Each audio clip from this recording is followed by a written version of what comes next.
antimicrobial, anti-inflammatory, antifungal, antiseptic. So all of those qualities make this an excellent herb for your herbal first aid kit.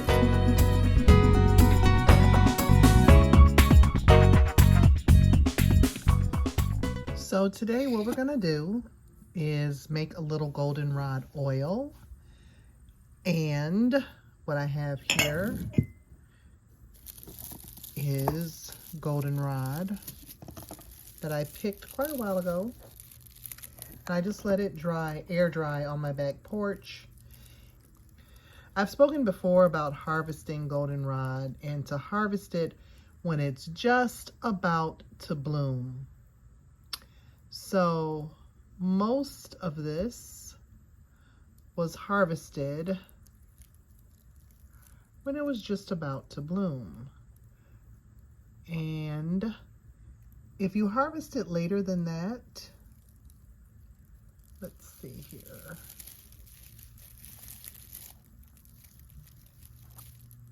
Whoa, hello. Is that one? Yeah, you can kind of see on this one where it's a lot lighter. It's almost a brown color, and it has started to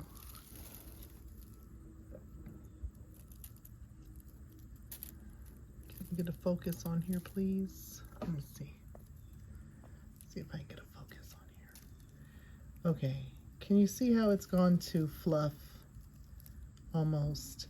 I mean, it still has medicinal properties, but we're trying to catch it before it does that.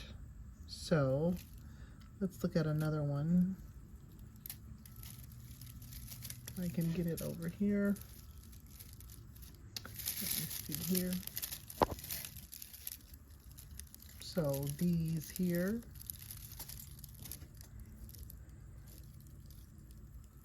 Let's see. All right, so these aren't opened as far up. They still retain more of their golden color.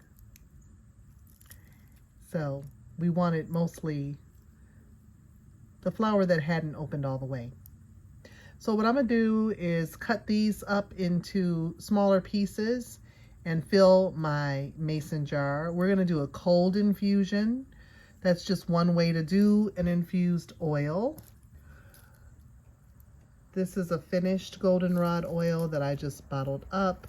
You can make this into a salve, a first aid salve. You could use it as a massage oil.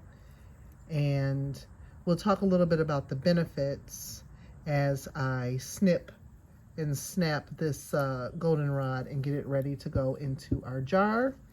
We're just using some regular olive oil here.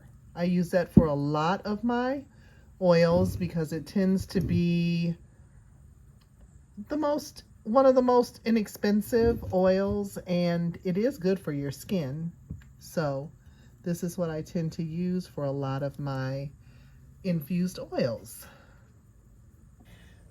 So what I'm going to do, like I said, is just cut these into smaller pieces, and we are going to use the leaves and the flowering tops. So, you know, you can either just, I don't want them to, I don't want it to stick up out of the thing, so I'll probably make these a little smaller after I get them off of this here main stem.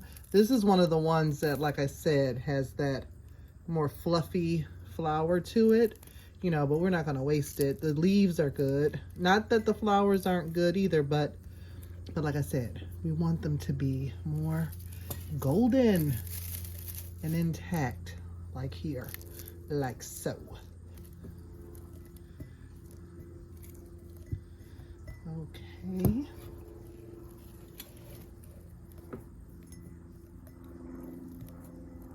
It smells good. It still has a lot of fragrance to it.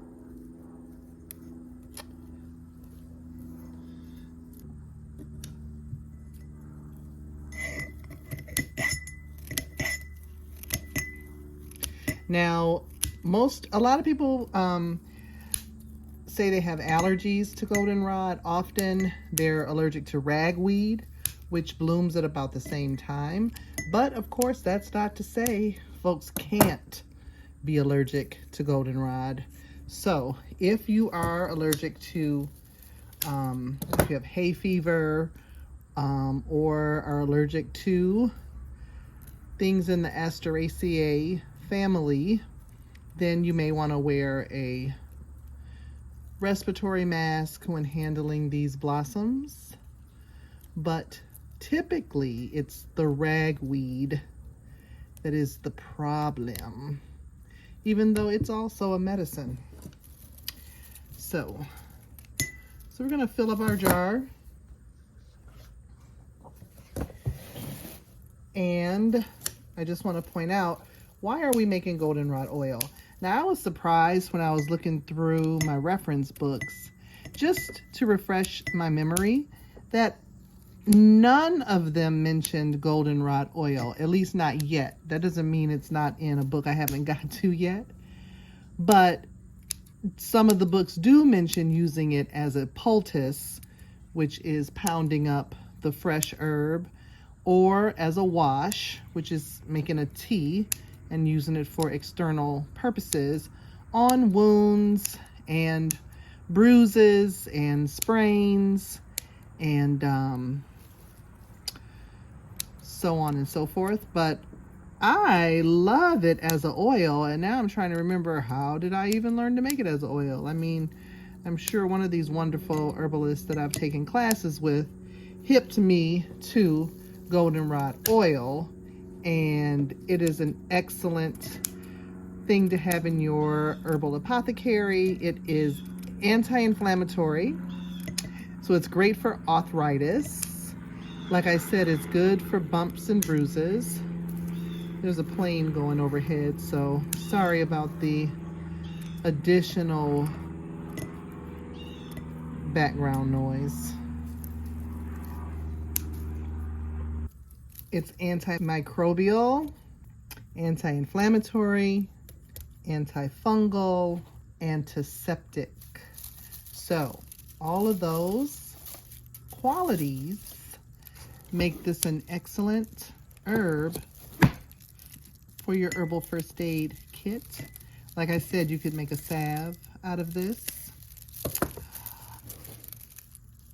Another thing that's interesting about goldenrod, more than one source of mine mentions using it as in a magical or spiritual or cultural way as a tool of abundance. So, you know, goldenrod. In at least one book, it mentions using it for abundance. And another source mentions it being used as a charm or medicine or luck for gambling. And I want to talk more about that later on another video, because it really dips into some of the evolution of the concept of gambling, coming from an indigenous view around like the trickster quality of life. That was very interesting. But anyway, we are making a goldenrod oil. This is a cold infused oil, which means I'm just going to pour the oil over it, and we're going to let it set for 4 to 6 weeks. There are a number of other ways that you could do an oil infusion that involve heat. All right, so once we get that now this is about half full. Even though it is dried, I mean, it's pretty forgiving. You could probably put a little less than this. We're just gonna fill it with our olive oil.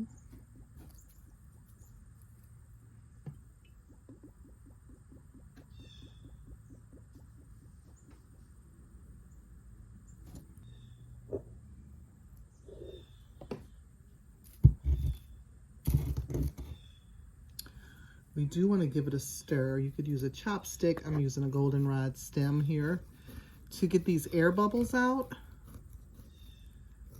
just because we don't want anything sitting in there and not be coated with oil.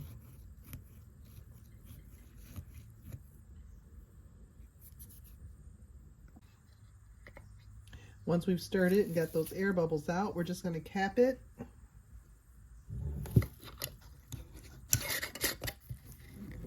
And of course, label it.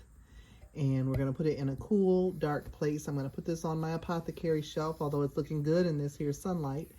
And let that sit for 4 to 6 weeks. And then we will have a wonderful oil that can be used as a massage, like for your lower back or any place that you have muscle aches.